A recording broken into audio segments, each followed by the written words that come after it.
en un baño. Y atrás el padre estaba lavándose las manos, el niño estaba aquí orinando, y de pronto el niño es llamado. Y cuando él voltea, en la parte de atrás se abre la puerta y había un hombre, así mismo, masturbándose delante del menor. El niño tendría unos 7, 8 años, no pasaba de él. Es decir, que eso va como contradicción, que eso va... O sea, obviamente está perjudicando al menor. Está perjudicando. Pero en el tipo de penal que es abuso abuso sexual, no es, obviamente descartamos lo que significa lo que significa el tipo penal el que dijimos anteriormente, el acoso sexual. Lo descartamos. El acoso existía antes, se veía en las novelas, se ve en otros países y se configura.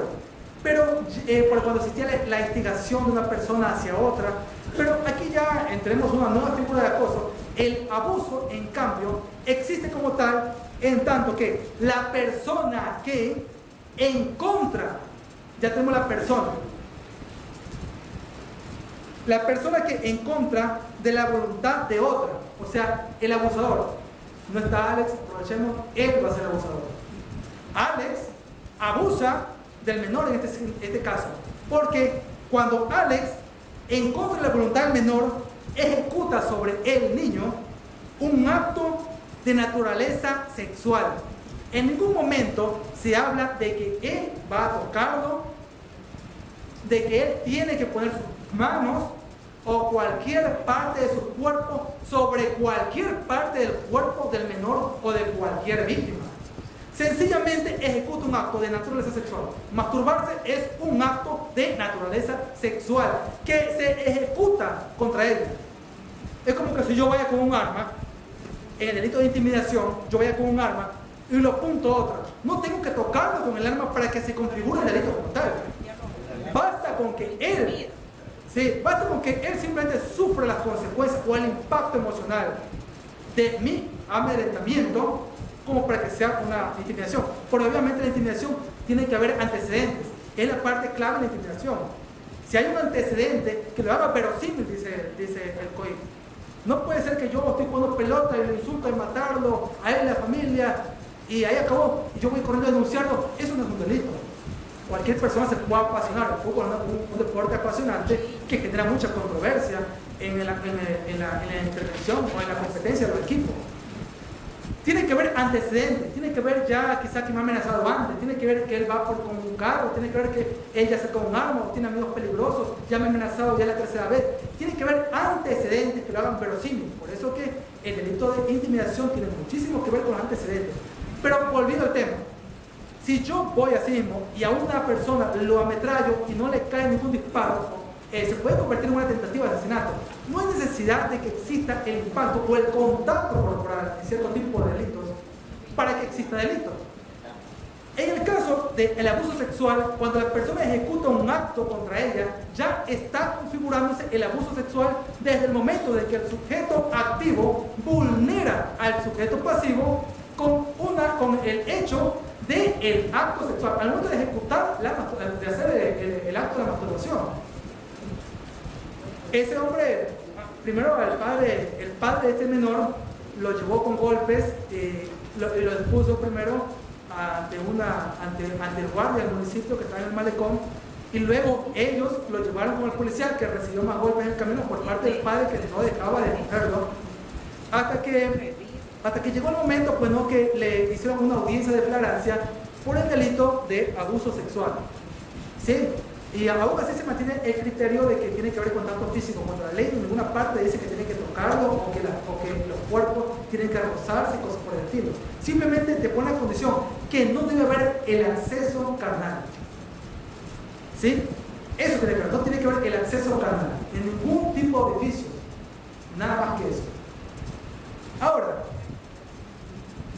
conociendo estos tipos penales, estudiándolo, escudriñándolo, como hemos dicho, y adaptándolo a la realidad. Bueno, no es que el delito se adapte a la realidad, el derecho penal reposa como tal.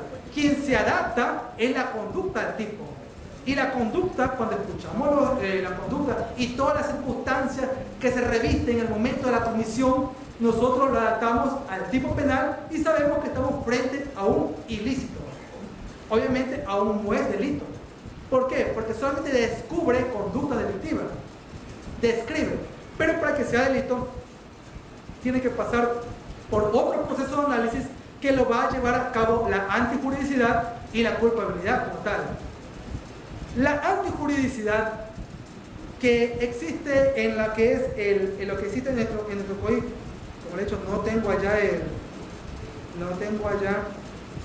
una proyección para poderles enseñar un poco más. A última hora no pude realizarla, les pido disculpas. La antijuridicidad. Una conducta es penalmente relevante, tiene que ser antijurídica. La conducta penalmente relevante tiene que modificar el mundo exterior. Asimismo, esa conducta tiene que estar tipificada, obviamente, porque si no, obviamente no va a ser penalizada. Y asimismo, tiene que esa conducta, para ser delito, ser antijurídica. Pero existen ciertas causas que la ley establece para que quede exenta a una persona de responsabilidad penal. Ya sea en este caso tenemos lo que es la legítima defensa, el estado de necesidad. También tenemos lo que es el mandato de ley. Por ejemplo, vamos a la parte práctica, tenemos un policía que está en colisión de dos derechos: aprenderlo para restablecer el orden público, ¿sí? Un derecho social que es la paz pública, y tenemos también en colisión con el derecho de la persona a transitar libremente, a gozar de su paz familiar, social, etcétera, etcétera. Pero resulta que ante un hecho que altere el orden, el policía tiene plenas potestades para poder trasladar a ese sujeto ante una autoridad para que resuelva la situación jurídica. Lo que hace una autoridad no es otra cosa más que resolver la situación jurídica.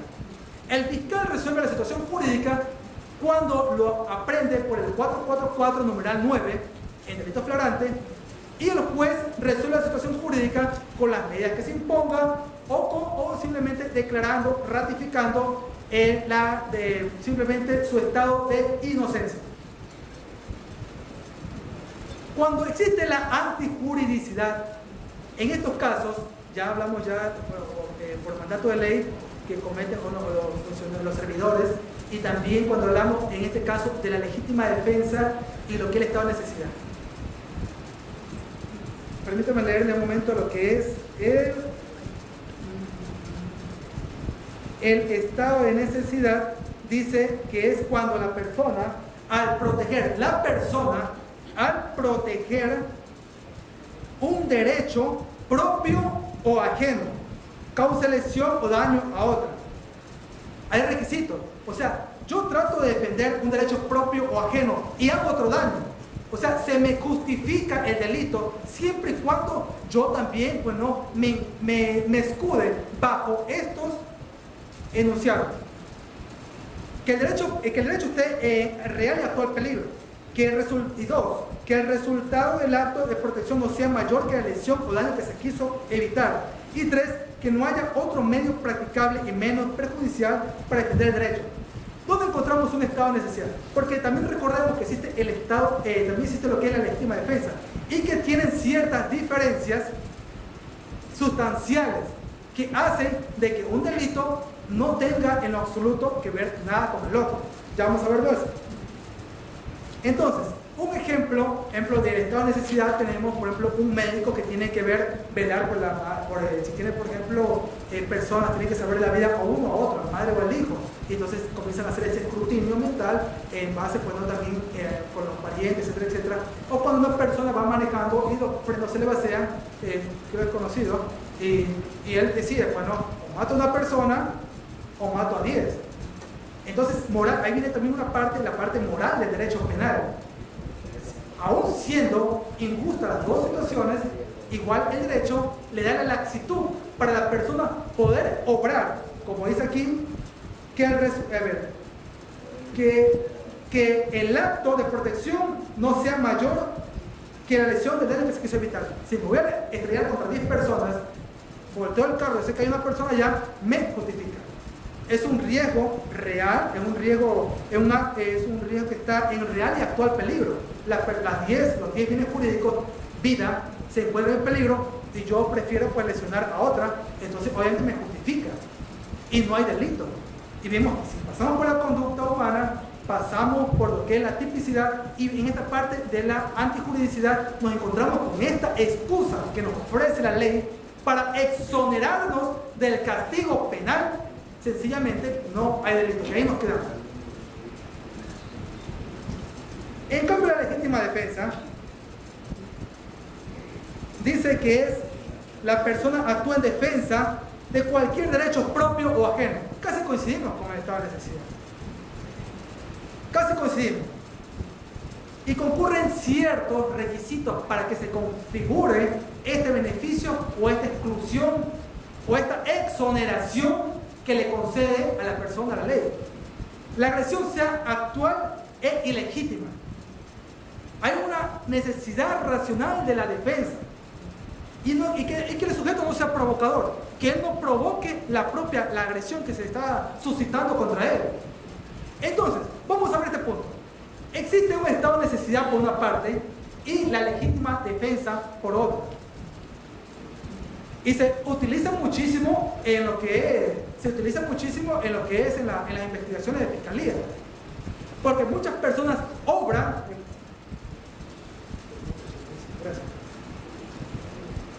Muchas personas tienen que de alguna manera invocar estos beneficios en favor de sus clientes o sus representados. La diferencia sustancial, podemos encontrar una diferencia. En el estado de necesidad, la persona tiene esa capacidad volitiva. Puede pensar, puede ser un raciocinio. En cambio, que la legítima defensa le está mermada o se encuentra tan insuficiente que únicamente la persona que responde por la legítima defensa mayormente o comúnmente lo hace respondiendo a sus impulsos, sus instintos de supervivencia. Pongamos por caso, estoy aquí en este momento, yo subí en el auditorio y abajo, por ejemplo, hay objetos que puedan ocasionar a mí una lesión a mi integridad humana. Por ejemplo, cuchillos, hay cuchillos. Y yo también, porque estamos manipulando cuchillos en la escuela de Che, estamos haciendo un adorno abajo muy bonito, que estamos por la exposición de Casa Abierta. Y resulta que una persona que evidentemente tiene problemas conmigo y me empuja. Te empuja a esa persona. Al momento que te empuja a esa persona, tú tienes un cuchillo en la mano. Tú lo que quieres hacer es agarrarte de algo, porque sabes que si te caes, te vas a lesionar o posiblemente vas a morir, producto bueno de las cortadas que se le produzcan en el organismo, y etcétera, etcétera. Ya sabemos las consecuencias que trae cuando una persona tenga ese tipo de lesión. Ahora, esa persona, para no caer durante la vuelta o durante el giro que va a dar, con el cuchillo mismo no se desprende y lo ataca a otra persona para sostenerse y le produce una lesión en el brazo y no logra caerse y logra escapar. Tiene una vía de escape a un costado de la persona que lo está agrediendo, porque recordemos, hay una agresión actual, es ilegítima. Hay una necesidad racional de la defensa, porque la persona no puede hacer otra cosa más que protegerse. Y tercero, que no existe provocación, él estaba de espalda, lo único que puede es girar y lesionarlo. Existe ahí, se configura lo que es la legítima defensa. En el estado de necesidad dista en cuanto, si yo estoy, por ejemplo, me toca, por ejemplo, salvar a la vida de la madre con la vida del menor, y yo soy el médico, soy un obstetra, o sea, estoy ahí interviniendo a un paciente, tengo ya más raciocinio, puedo ejercer un grado mayor de raciocinio, pues tengo más desenvolvimiento volitivo para poder discernir entre qué podemos hacer, salvar la vida del menor o una madre que podría tener más hijos. O sea, entonces existe mayor rango de acción volitiva. Otra diferencia que podemos encontrarlo en tanto que en el estado de necesidad existe una acción, como vimos el caso primero, una persona que se va a traer contra 10 y puede, pues obviamente, tener en su conciencia, discernir y decir, me traigo contra uno. Entonces él tiene la acción, él puede decir, hago esto o hago lo otro. Entonces, una vez que colisionan dos derechos y yo tengo la potestad, está en mis manos, para poder o lesionar un derecho o muchos derechos, bienes protegidos como son la vida, o uno solo, y yo decido uno solo, la ley me justifica. No hay un injusto penal en cuanto es imputable esa acción, porque cae dentro de la categoría de la antijuridicidad. Hay una excepción, la ley me perdona, porque me vi en esa necesidad de hacerlo. Entonces, ahora le digo, vamos en otra situación. ¿Qué pasaría entonces con el caso de que se supone que si esa persona que está obrando en contra de un derecho tutelado por el Estado, como son 10 personas, y acá contra una, y decide atropellar a una sola, entonces sencillamente eso es una acción? Y si nos volvemos al caso de la legítima defensa, vemos de que existe en ella, en el sujeto activo, existe una reacción. Él no tiene esa capacidad volitiva para poder determinarse de una manera consciente, sino que simplemente responde a un estado propio de autodefensa de sus propios bienes jurídicos. Hay una diferencia muy clásica, la acción y la reacción.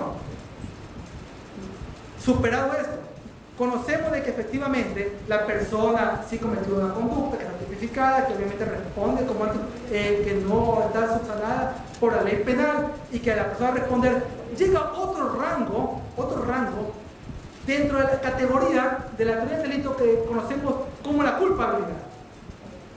En la culpabilidad ya vamos nosotros a enfocarnos en conceptos básicos como la voluntad y la conciencia, que obviamente emanan de la conducta. Hay voluntad y conciencia, existe delito.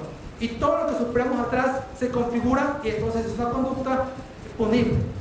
Se le puede poner una sanción por el cometimiento de uno de los tipos catalogados dentro del Código Orgánico Integral Penal. La voluntad y la conciencia. Si una persona goza de estas dos características, entonces es una persona punible. Un menor de edad, perdón.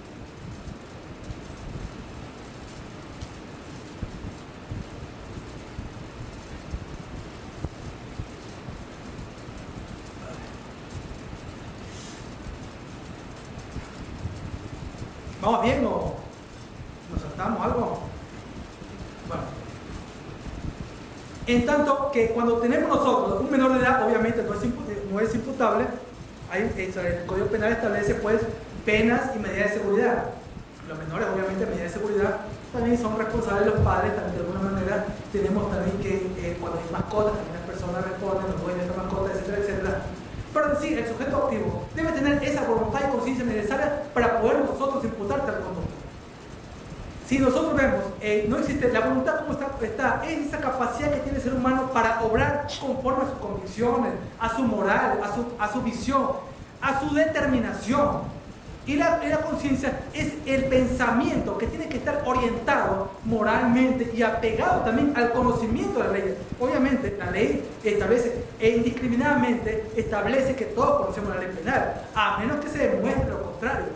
Ya cuando una persona justifique, puede ser sordomuda, que no pueda comprender el lenguaje oral y escrito para poder saber cuál es el comportamiento moralmente aceptado por una sociedad, o menores de edad o niños que cometen cierto tipo de ilícitos, ¿sí? O personas que se encuentran trastornadas mentalmente de tal modo que no les permita dilucidar entre qué es aquello que ellos pueden discernir entre lo correcto o lo incorrecto.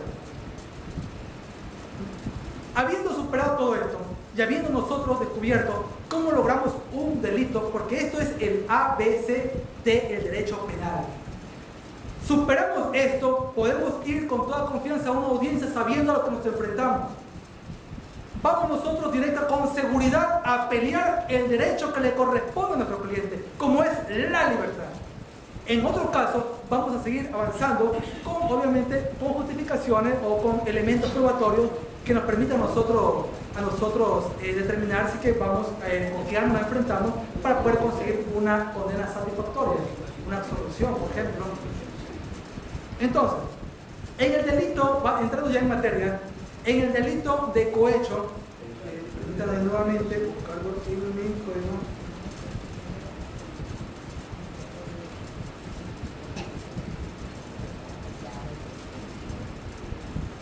El delito de cohecho, que está dentro, los bienes jurídicos que protege, es la eficiente administración pública. Asimismo, vamos a hacer un análisis y encontremos también en su parte, encontrémosle un verbo, encontrémosle también al sujeto activo y existe también un sujeto pasivo. Asimismo, vamos a encontrar un bien jurídico tutelado por el Estado ante el cometimiento de este ilícito. El cohecho es un delito de corrupción, en definitiva.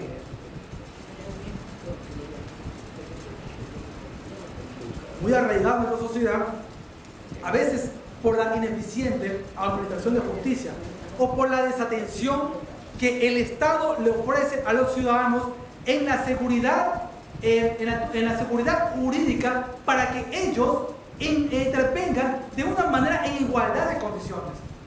Porque recordemos nuevamente, el Estado se enfrenta con toda su maquinaria, con todas las instituciones, con todo el departamento de criminalística que cuenta a disposición ante un ciudadano que muchas veces se encuentra desprovisto de una defensa particular y le toca obviamente tener un defensor público, que no estamos diciendo que los defensores públicos no ejerzan una defensa, sino que la cantidad de casos que manejan ellos le hace un poco imposible atenderse con minuciosidad en cada caso en concreto que se le pone en su conocimiento. Y quizás a última hora se revise y todo, pero no es una defensa como la ideal que esperamos nosotros. Entonces, si nosotros entramos entonces estos casos de corrupción, nosotros tenemos un caso en una fiscalía, como lo más común, tenemos vehículos. Sabemos que los canchones, los carros que reposan en los canchones de la PJ, permanecer en ese lugar significa una devaluación al 100%. El polvo, el sol, la desatención, no se lo prende el motor. Eso le va a causar perjuicio a la persona, obviamente al dueño del vehículo. Él quiere sacar su carro rápido. Y cuando acudimos ante las autoridades, mucho que todas, algunas le retrasan el expediente. ¿Y a qué recurre uno? Yo sé que en algún momento tendré que sacar mi carro. Quizás yo lo hago terciario y él me produce. Tengo que de alguna manera, bueno, dicho que es lo correcto, pero si estamos hablando de lo común, no, más o menos que lo que se está llevando algunas veces es buscar la manera de dar una dádiva, pero por favor, sácame este carro de aquí, no lo necesito. Pero ¿qué hacen las autoridades para frenar estas actitudes pasivas que atentan contra los derechos de los ciudadanos? Para que no incurra el cohecho.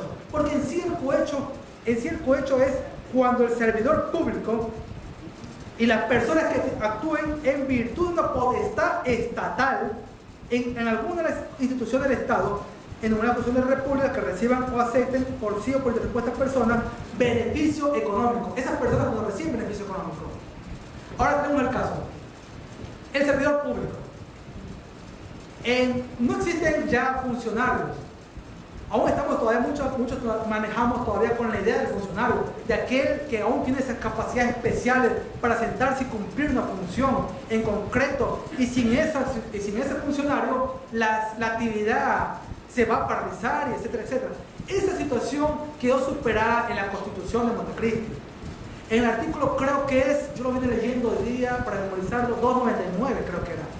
299 ya homologa el concepto. Todos son servidores. Entonces, ya el funcionario dejó de tener esas funciones especiales que son para ellos, pero que en sí emanan de mí, únicamente de mí. El servidor público tiene como misión satisfacer las necesidades sociales, ciudadanas, de requerimiento ciudadano. La persona que acude a una institución, entonces, que recurre por un servicio, tiene que ser atendida por un servidor que sirve, vale la redundancia, que sirve en pro de sus intereses. Entonces, esa precisión es importante reconocerla, porque cuando nosotros vamos a estudiar el cohecho, hace principalmente la delimitación de quiénes son los sujetos. Primero, por una parte, el sujeto en la relación delictual, el sujeto pasivo, que es el servidor público, que así como hablamos, se sienta y recibe una proposición, una dádiva a cambio de algo. Solamente si él se mueve en contraprestación de esa dádiva, entonces ya estamos hablando de un cohecho.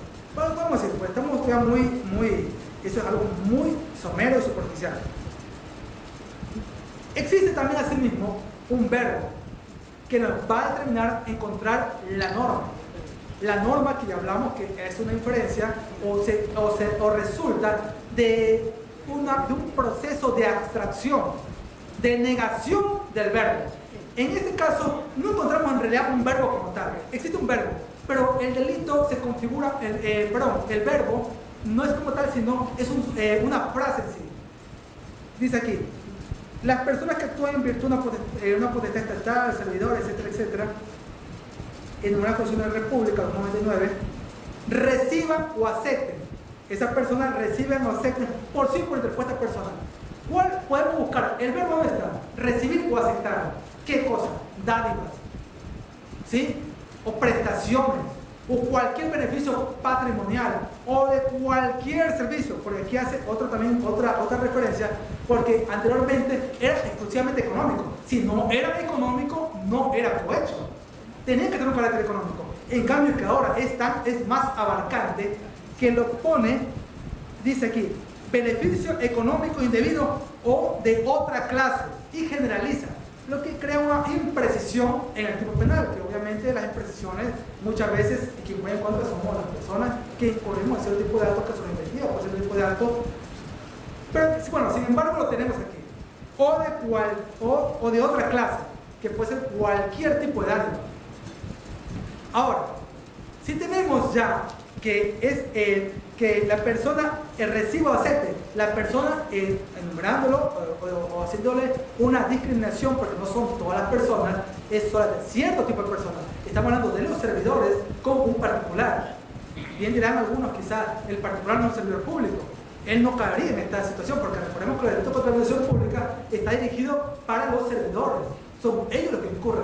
Sin embargo, existe en el momento de la, digamos así, un contrato, digamos así, o el acuerdo, el concertaje, más claro. Cuando existe el concertaje, intervienen para un objetivo administrativo, ya sea para retardar, para acelerar, para mutilar incluso, como puede ser la mutilación de un expediente. Yo le puedo parar a alguien para que me mutile un expediente, una versión que no me conviene, obviamente incurre en otro tipo de delitos, ¿sí? Entonces, vamos a ver entonces. Esta persona entonces que es servidor público, que recibe una dádiva, está incurriendo entonces en el cohecho. El cohecho, porque no son quizás los objetivos de la administración de justicia, no está en parcializar. Ya tenemos aquí el verbo entonces. Si tiene que una persona que acepte o reciba, vamos a negarlo. Recibir, yo recibo, tú recibes, nosotros recibimos, ellos reciben, vosotros recibéis. Así mismo vamos a hacerlo con lo otro, con aceptar, yo acepto, tú aceptas, él acepta, ellos aceptan, nosotros aceptamos, nosotros aceptamos, etcétera, etcétera. Y conjugamos los verbos. ¿Qué hacemos para negarlo? Para encontrar la norma penal. Ya negarlo, hacemos un proceso, la negamos y encontramos no aceptar, no recibir dádivas de los particulares. Para los servidores no está permitido porque todo el servicio es gratuito. Tenemos acceso gratuito a los servicios que prestan las instituciones del Estado. ¿Correcto? Entonces, una vez que negamos, es decir, no recibir, no aceptar, y le preguntamos ¿por qué? Porque el Estado protege la eficiente administración de justicia. Ahora, no solamente existe ese bien jurídico, sino que también existe lo que es la imparcialidad. El Estado tutela por el buen manejo o el equilibrio de las partes dentro de un proceso. O quizás no estemos en un proceso, quizás estemos ante un requerimiento que llegamos a otra institución que no necesariamente tenga que ver con la función jurisdiccional. Pero sin embargo, a lo que vamos a ir es esto, que existe lo que es la imparcialidad, que se protege de que exista parcializaciones por parte de los servidores y también se protege que la eficiencia de la administración de justicia.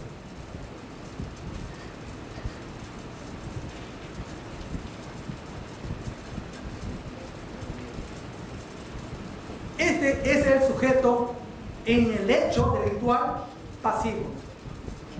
Existe también el activo. Son los particulares. Y ahí nos referimos en concreto. La persona que bajo cualquier modalidad ofrezca, dé o prometa a una o a un servidor público un donativo, dádiva, promesa, ventaja o beneficio económico indebido